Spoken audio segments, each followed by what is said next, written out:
Si elle dit ces mots, elle pense à toi la nuit. Tu sais ce qui est fascinant dans les relations?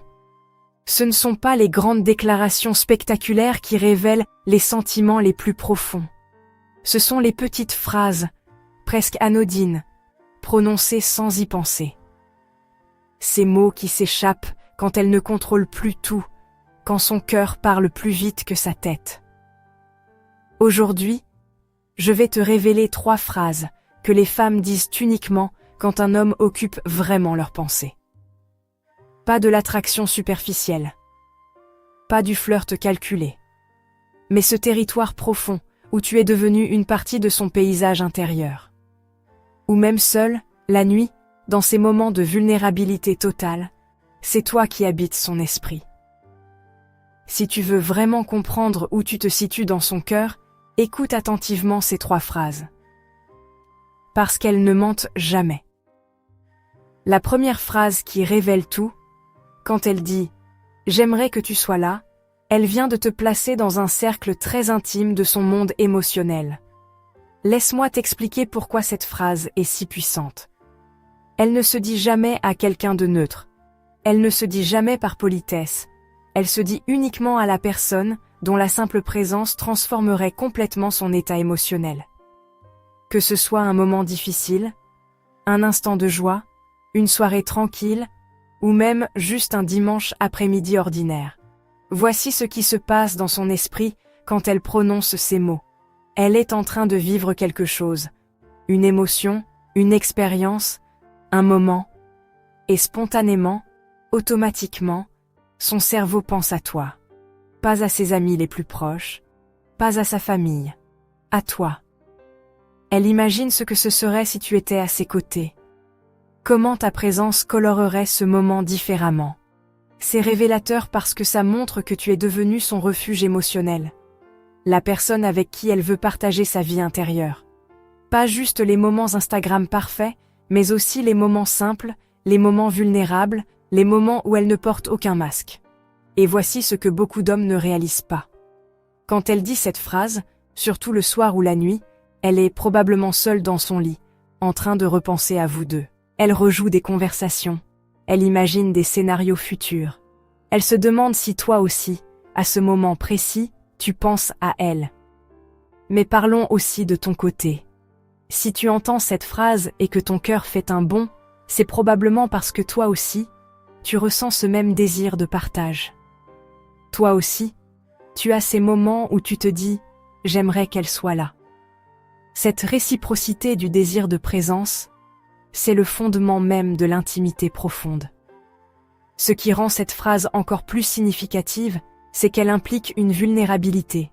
Elle admet avoir besoin de quelque chose, de quelqu'un. Dans notre monde où chacun veut paraître indépendant et autosuffisant, dire « j'aimerais que tu sois là », c'est baisser sa garde. C'est dire « ta présence compte pour moi ».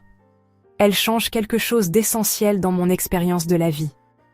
La deuxième phrase psychologique qui ne trompe jamais, quand elle dit « tu me manques », alors que vous vous êtes vus il y a quelques heures, ou hier, ou même ce matin. Voici pourquoi c'est massif. Le manque logique vient de l'absence prolongée. Tu pars en voyage pendant 2 semaines, elle dit que tu lui manques, c'est normal. Mais le manque émotionnel, lui, vient d'un attachement qui dépasse la logique. Quand elle dit que tu lui manques alors que vous vous êtes vus récemment, ce n'est pas de l'absence physique dont elle parle. C'est d'un besoin émotionnel profond. Cette phrase révèle que ton absence, même brève, crée un vide psychologique. Que même quelques heures sans toi la font se sentir comme si quelque chose manquait à sa journée. Et ce vide, elle le ressent particulièrement la nuit, dans ces moments de solitude où son cerveau cherche activement ta présence. Mais voici la nuance importante que peu d'hommes comprennent. Ce n'est pas de la dépendance malsaine. Ce n'est pas « je ne peux pas vivre sans toi ». C'est « ma vie est plus riche quand tu en fais partie ». C'est la différence entre avoir besoin de quelqu'un pour survivre et choisir quelqu'un parce qu'il enrichit ton existence. Quand elle dit « tu me manques » avec cette fréquence, elle te dit en fait plusieurs choses à la fois. Elle te dit que les moments passés avec toi restent avec elle longtemps après ton départ. Qu'elle continue à penser aux conversations que vous avez eues, aux rires que vous avez partagés. Que tu as créé une empreinte émotionnelle assez forte pour qu'elle te cherche même quand tu n'es pas là. Et voici quelque chose d'encore plus profond. Cette phrase surgit souvent tard le soir, juste avant de dormir. Pourquoi ? Parce que c'est le moment où les défenses tombent. Où elle ne filtre plus ses émotions. Où elle est seule avec ses pensées, et que naturellement, inévitablement, ses pensées se tournent vers toi. Toi aussi, tu as probablement vécu ces moments. Ces soirs où tu regardes ton téléphone en te demandant si tu devrais lui envoyer un message. Où tu te surprends à sourire en pensant à quelque chose qu'elle a dit. Où tu réalises que ta journée aurait été différente, meilleure, si elle en avait fait partie. C'est exactement ce qu'elle ressent quand elle te dit que tu lui manques. Si cette approche des relations résonne en toi, abonne-toi à cette chaîne.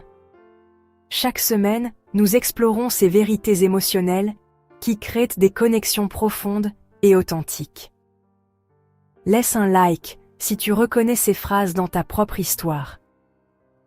La troisième phrase qui révèle un attachement profond.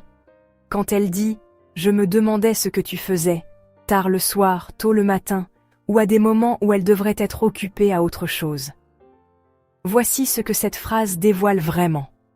Elle ne pense pas à toi uniquement quand vous êtes ensemble ou quand vous communiquez. Elle pense à toi dans les interstices de sa vie. Quand elle se réveille le matin, avant de s'endormir le soir. Pendant une pause au travail, dans la file d'attente du café. Dans tous ces micro-moments où son esprit vagabonde librement. Et ces moments sont révélateurs parce qu'ils sont authentiques. Quand elle t'envoie un message à 23h en disant « Je me demandais ce que tu faisais », elle ne joue pas un jeu, elle ne suit pas une stratégie. Elle est dans son lit, seule avec ses pensées. Et tu occupes cet espace mental précieux juste avant qu'elle s'endorme. Psychologiquement, c'est énorme. Parce que les dernières pensées avant le sommeil et les premières au réveil révèlent souvent nos préoccupations les plus profondes, nos désirs les plus authentiques. Si tu occupes ce territoire mental, tu n'es pas juste un mec qu'elle trouve intéressant. Tu es devenu une partie intégrante de son paysage intérieur. Cette phrase révèle aussi une forme de curiosité intime. Elle ne se contente pas de t'apprécier quand vous êtes ensemble. Elle se demande qui tu es quand elle n'est pas là. Comment tu occupes ton temps? Ce qui te rend heureux. Ce à quoi tu penses. Cette curiosité constante pour ta vie, tes pensées, ton monde, c'est l'une des manifestations les plus pures de l'amour naissant. Mais voici aussi la vulnérabilité cachée dans cette phrase. En te demandant ce que tu fais, elle cherche aussi une connexion. Elle espère que peut-être, toi aussi, tu pensais à elle. Que peut-être, vous étiez tous les deux dans vos lits respectifs, à penser l'un à l'autre au même moment. Cette synchronicité émotionnelle que cherchent tous les cœurs amoureux. Et si tu es honnête avec toi-même, tu reconnais probablement ce sentiment. Ces moments où tu te demandes ce qu'elle fait, si elle pense à toi, si cette connexion que tu ressens est réciproque. C'est cette danse délicate où deux personnes s'approchent progressivement l'une de l'autre, chacune espérant que l'autre ressent la même chose. Abonne-toi et active la cloche pour continuer à explorer ces vérités qui créent des connexions authentiques. Dis-moi en commentaire. As-tu déjà entendu ces phrases? Et surtout, les as-tu dites toi aussi? Parce qu'au final, l'amour profond n'est pas un jeu où quelqu'un gagne et l'autre perd. C'est une danse où deux personnes décident de s'ouvrir, de se montrer vulnérables et de construire ensemble quelque chose de plus grand qu'eux-mêmes. À très vite pour une nouvelle vidéo.